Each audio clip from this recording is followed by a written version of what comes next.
Sunday evening எல்லாருமே லேட்டாக தான் எந்திரிச்சோம். காலையில் சிம்பிளாக எல்லாத்துக்கும் வெஜ் சாண்ட்விச் தான் செஞ்சுருந்தேன். எல்லாருமே சாப்பிட்டுட்டு மதியமாட்டம் ஃபீனிக்ஸ் மால் கிளம்பிட்டோம். இது ஒயிட் ஃபீல்டில் இருக்குது. குழந்தைங்க ரொம்ப நாளாகவே கேட்டுட்டு இருந்தாங்க மால் போகணும்னு சொல்லிட்டு. ஸோ எக்ஸாம்லாம் முடிஞ்சிருச்சு, ஃப்ரீயாக இருக்காங்க அப்படின்னு சொல்லிட்டு இன்றைக்கி மால் போயிருந்தோம்.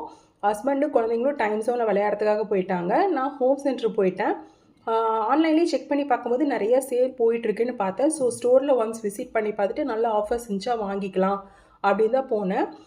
சில ஐட்டம்ஸ் மட்டுமே கொஞ்சம் நல்ல ஒரு ஆஃபரில் இருந்தது. ஸோ எனக்கு வேணுங்கிறத மட்டும் பர்ச்சேஸ் பண்ணிவிட்டு கிளம்பியாச்சு. காலையில் நாங்கள் போகும்போது பார்த்திங்கன்னா நல்லா மழை பெஞ்சிச்சு. பட் ஈவினிங் அப்படியே ஆப்போசிட்டாக செம்ம வெயிலாக இருந்துச்சு. கிளைமேட் பயங்கர சேஞ்சாக இருந்தது. ஈவினிங் வீட்டுக்கு வந்ததும் ஹஸ்பண்டுக்கும் குழந்தைங்களுக்கும் ஈவினிங் ஸ்நாக்ஸ்க்கு பொரி தான் கொடுத்துருந்தேன்.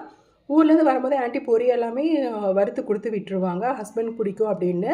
வாரம் சந்தை இருக்கும். அது வீட்டுக்கு பக்கத்துலேயே இருக்கும். ஸோ அதை பொரி, நடக்கடலை இது எல்லாமே ஊர்லேருந்து வரும்போதே எல்லாமே வாங்கி